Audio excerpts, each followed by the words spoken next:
Okay, good morning. I'd like to call the meeting to order for the Oxnard City Council Public Works and Transportation Committee meeting at 11:02. Madam Clerk, may we take the roll call, give us information on posting of the agenda, and Councilmember McDonald, can you lead us in the flag salute when it gets to that time? Member Flynn is absent. Member McDonald? Here. Chair Perrello? Here. The agenda for this meeting was posted in the City Hall kiosk on Tuesday, November 3rd, and we do have a quorum. Thank you. Could you all rise and follow Councilmember McDonald in the Pledge of Allegiance? Please place your hand over your heart and join me in saluting the flag of our nation by saying, I pledge allegiance to the flag of the United States of America and to the republic for which it stands, one nation, under God, indivisible, with liberty and justice for all. Thank you.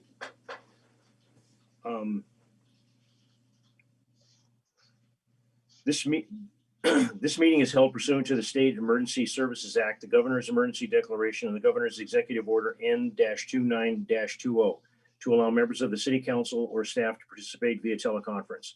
Pursuant to the Ventura County Public Health Officer's Order and Governor's Executive Order N-33-20, all city buildings are temporarily closed to the public. The public is encouraged to view the meeting from home on the city's website at oxnard.org/city-meetings, or Spectrum Channel 10, or Frontier Channel 35, or YouTube at youtube.com/oxnardnews.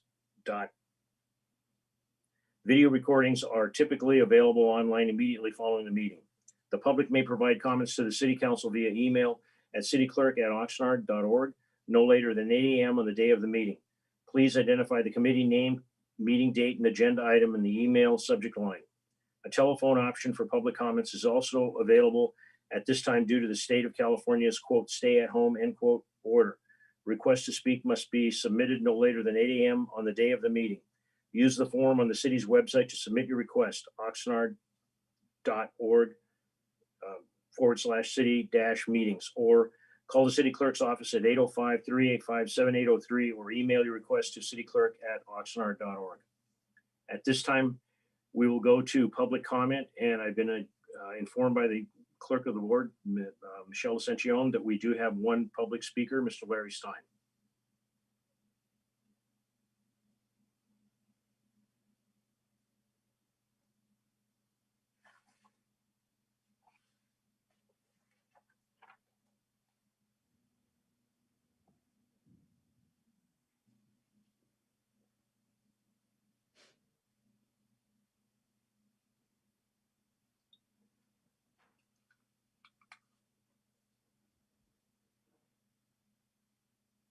Hi, Larry. You have 2 minutes for items not on the agenda. Please begin.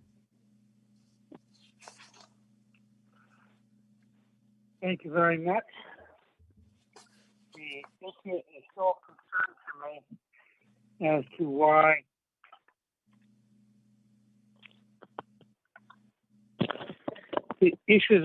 to me as to why the 40,000 people are paying for debt service on things that we're not receiving.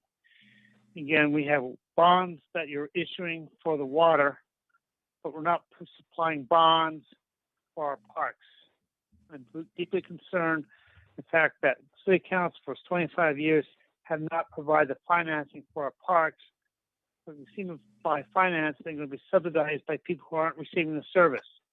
Again, the wells have not been built, but we're paying for them. The water is being generated, but we're not paying for it. We're paying for water we're not getting. You're not subsidizing, the 40,000 people are subsidizing the water and wastewater costs that they use by additional parties who are paying a mere fraction of the actual cost of services. The farmers who are using great water are not paying the debt service on the bonds, but the 40,000 people are paying debt service on these bonds, not getting the benefit of it. Thank you very much for your time. Thank you, Mr. Stein. Madam Clerk, do we have any of the speakers? No, that's it. Thank you very much. Moving on to item C on the agenda, the consent agenda. The item is the approval of the minutes. And we had an opportunity to read them. And if we do we have a recommendation? Move approval. I'll second that. Roll call, please, Madam Clerk. Member McDonald, Aye. Chair Perrello. Yes. The motion carries 2-0. Thank you, Madam Clerk. Moving on to reports. We have one item, Public Works Department. It's an update report on enterprise utility funds. And there is, at this point, one public speaker on that item when it gets to that point. The recommendation is that the Public Works and Transportation Committee receive and file a report on the city's enterprise funds for the 3 utilities: water, wastewater, and environmental resources.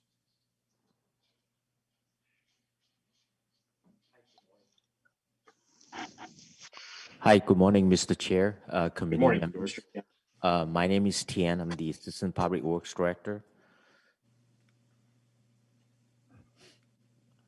Mr. Chair, I believe you requested this item for a few months ago for us to bring back to run through to show, talk about the historical fund balances for the enterprise fund. So Yes. let's start with water. Before we get into the fund balance, let's take a moment to look at our asset. I think it's very impressive that the water divisions, from our system, we have 10 water wells. We also have contract to get more groundwater under our allocation with United Water Conservation District, with their 5 turns out to receive those water. 1 turnout from Cayugas, which is what we call imported water from metropolitans. We 1 turnout for that. In addition to that, the city also have 1 groundwater desalter facility.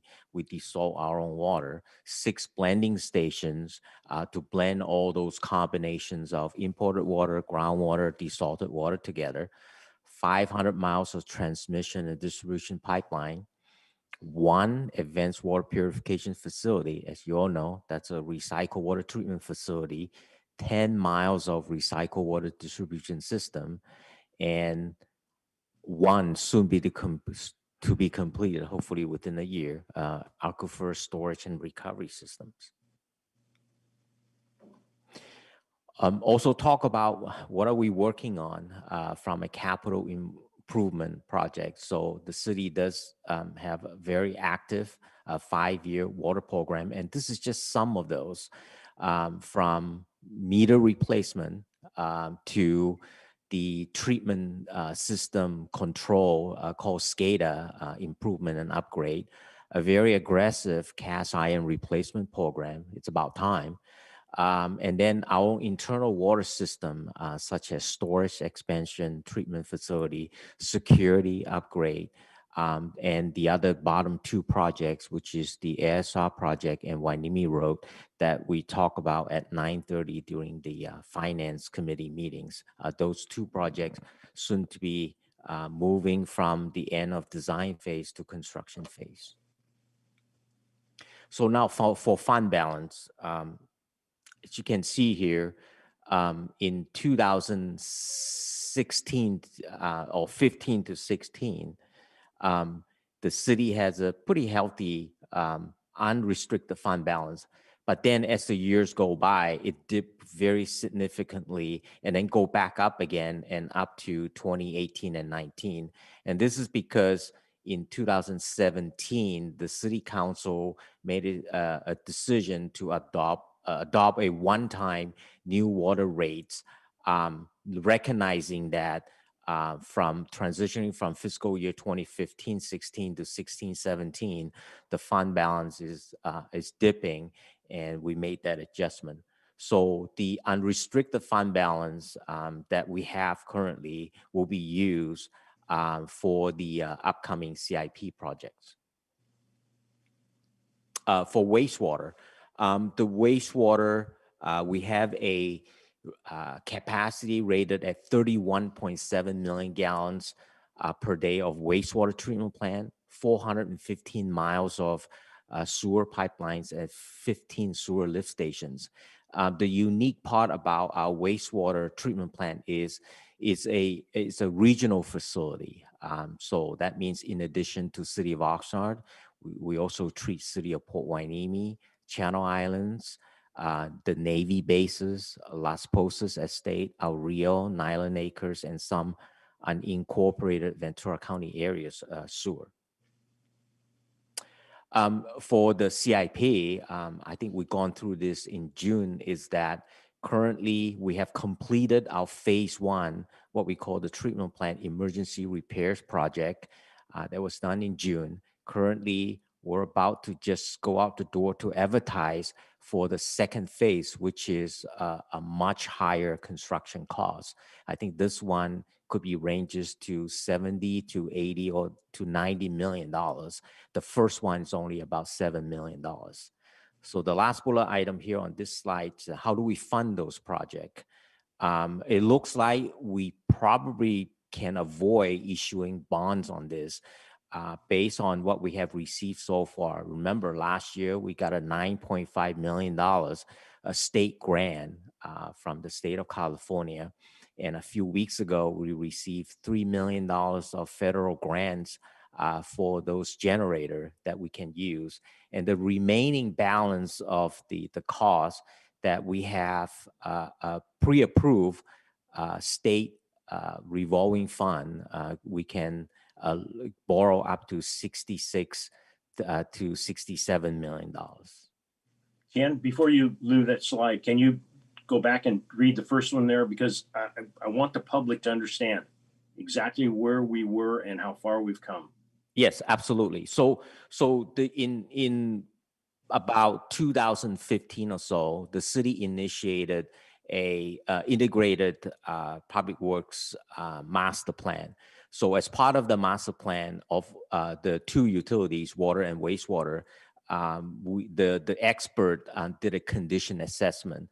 And the first bullet there is that once the reports roll out, the consultants pretty much evaluated the wastewater asset. 80% of them were rated at either fair or worse conditions. So that triggers a very aggressive phase 1 and 2 CIP project, along with it a rate adjustment to fund those projects. Phase 3 was also talked about for the long term, because at that time, we don't have a lot of information about seawater rise and so forth. And long term, will the treatment plant continue its traditional treatment, which is biological, or move to a more future treatment, which is get rid of the biological and just use membrane and do that. So those decisions have not been made, and it's not funded, but that will be part of the process. Once we get the reliability improvement package out the door, the wastewater division team need to start planning for those efforts. Thank you very much. Thank you. So if you look at the fund balance, this is where the time that we found out that not only the facility is not in good conditions, or the piggy bank is also dried up during that time. So from fiscal year 2016 to 17, council adopted a new wastewater rate. And you can see right after that, you see the numbers starting to become from negative to positive territory. Up to, I think, the most current information that we have from 18 to 19 is about $16 million. As you can see, we also have a very aggressive capital improvement program. So those money, if you look like it's a lot, but it's probably not a lot, we will use those up. So moving on to Environmental Resources Division, and this is a division that responsible for collection, process, transfer of residential, commercial, industrial, solid waste, recyclable, green waste, food waste within the city boundaries. So we also have a regional recycling transfer stations. We have a permit that able to accept just shy of 2,800 tons per day. And currently we're averaging about 1,100 tons per day. So we can expand or take on more recyclable waste. So they also, the ER, Environmental Resources, also have a pretty detailed 5-year CIP. And the first portion of it that more related to facility at the MRF itself. The second part of it more related to vehicle replacement. Those are what we call the capital outlay. If we do issue some sort of a debt service, it'll be a shorter term, more like a 7-year. And the first part of it is more like 30-year or 30+ years. And I also want to talk about the scale house refurbished in here that it looks like, just a couple scales and it's $2.5 million. What it is currently we have 3. If you have any greenways coming into the Del Norte MRF facility, you'll be going through one of the 3 existing scales that we have, and those are all beyond their useful life and constantly headaches of breaking down and not calibrated to standard and so forth. So those 3, along with those little house that we store computer and cash collections, all those will be refurbished and the scale will be replaced. And that is incoming. Currently, we also have 4 scales that are outgoing, meaning that everything that comes in, we weight it, record it. Everything that's sent to the landfills, we also weight it and record it. And those smaller scale will also replace with the bigger one. And I think it's currently there's 4 of them, but we'll replace them with a newer 3 of them. So for fund balance, and also it's going through a similar history of fund balance trauma, which means your fund balance dipped down to negative. And then a key decision that the city council made this time is not a rate adjustment, is take back the Del Norte operations from a contractor service to a city service. And as you can see right after that, you can see the positive impact that it makes. With the rate the same, you can see that trend. And you can see the fluctuation, meaning that, as times goes by, once city staff took over the facility, there were adjustment needs to be made and the equipment needs to be replaced. And as far as financial impact for this report, there's none. It's just a status update. And Mr. Chair, that concludes my presentation. I'm available to answer any questions. Thank you. Do you have any technical questions, Councilman McDonald? No, sir. Okay, we have one member of the public, Mr. Lawrence Paul Stein, wish to speak on this matter.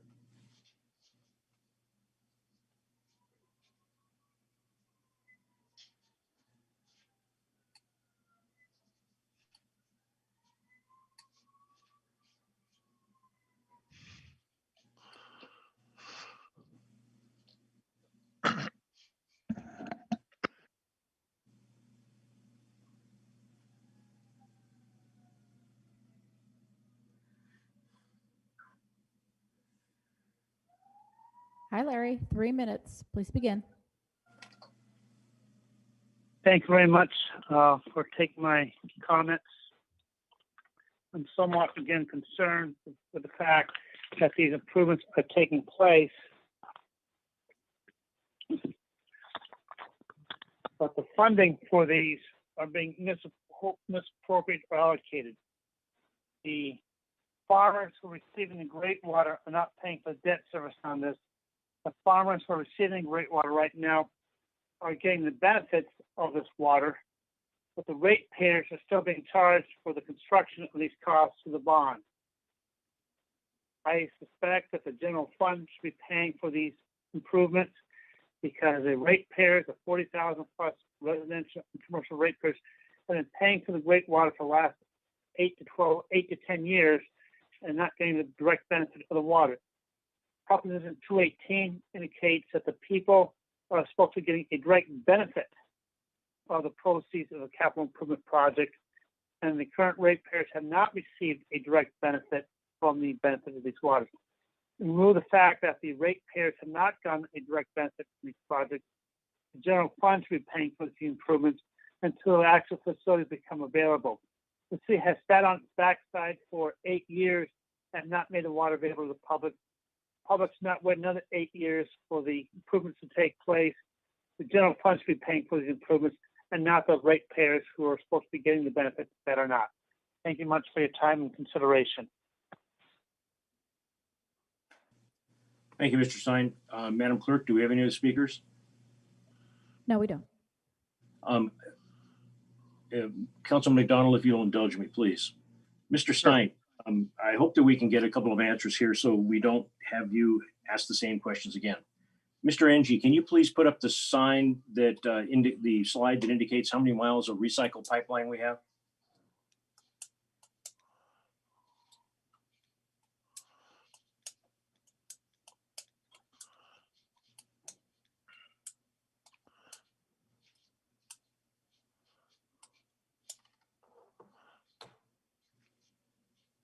Mr. 10 miles Chair, of it's 10 recycled- miles. 10 miles of recycled distribution pipeline. Mr. Stein lives in the Lemonwood neighborhood. Are there any recycled pipelines in the Lemonwood neighborhood? Mr. Chair, no. There are a lot of neighborhoods that have no recycled pipelines. For the city of Oxnard to deliver recycled water to Mr. Stein and other of the 44,000 residents in the city of Oxnard, there would need to be some recycled water pipelines, because we cannot, and correct me if I'm wrong, Mr. Ng, and thank you for coming up and making this offering. Thank you for answering, hopefully. Can we blend the recycled water with the potable water to deliver it in those same pipelines? Mr. Chair, the answer is no. Recycled is water prior to groundwater injection is still considered a wastewater, and we're not allowed to blend it with drinking water, piping, and send it to homes and so forth. That is, it's no, that we cannot do. It'll be a violation of our drinking water permits. But let me explain about the benefit. I think one way a lot of folks are looking at is, okay, you have a recycled water. When is it coming to my backyard? And then irrigate, if you can't drink it, irrigate my backyard and so forth. The application that the city focus on, it's not this way. I think earlier on, even before 2012, 2014, when the GREAT program was born, that the city always looked at it in such a way that we know our local resources, groundwater, at that time is already showing signs of stress. And looking ahead, at some point, there could be a future reduction of usage. So you have to come up with a plan. How do you make up the difference? And then looking at the imported water, which seems to be at some point unlimited, you can just buy if you have the money for it.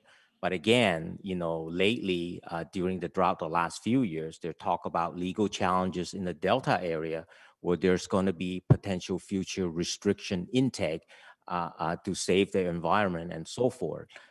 So with all those said, now we have a new water source with regulatory changes that you allow to take advantage of that resource if you can do the following, such as have a very sophisticated advanced treatment of that water and purified it to much higher standard your drinking water, but you still couldn't use it.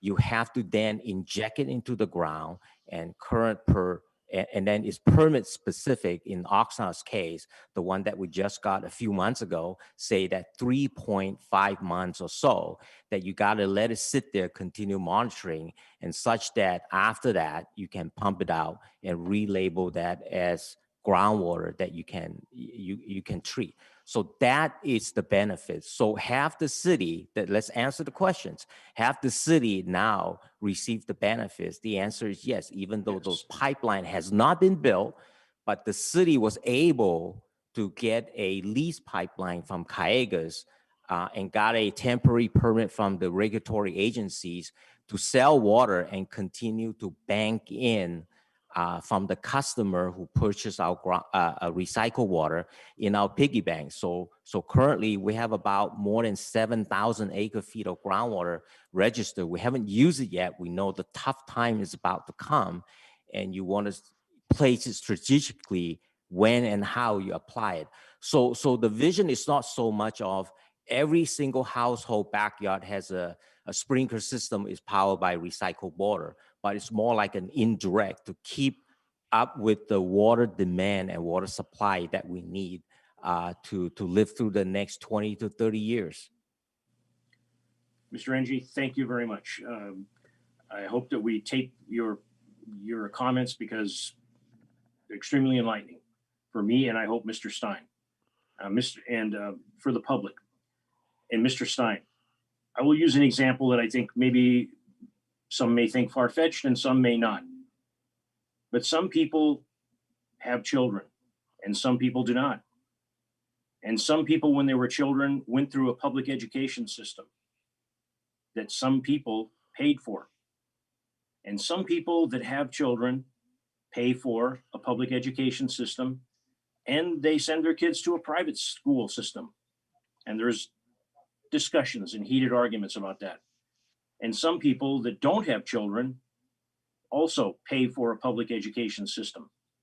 So I'm trying to tie this together with your comments that you continually bring forward, and you're a respected member of the community, Mr. Stein, that 44,000 people are not getting what they're paying for. Well, there's a lot of people that don't have children going in the public education system, but they're paying for it. The purpose for that is to benefit society further down the road. And the purpose for the water system now is to benefit society further down the road. I don't, and I know you, Mr. Stein, you do not want to have society go turn the faucet on and there ain't nothing there. You don't want that to happen. Neither do I.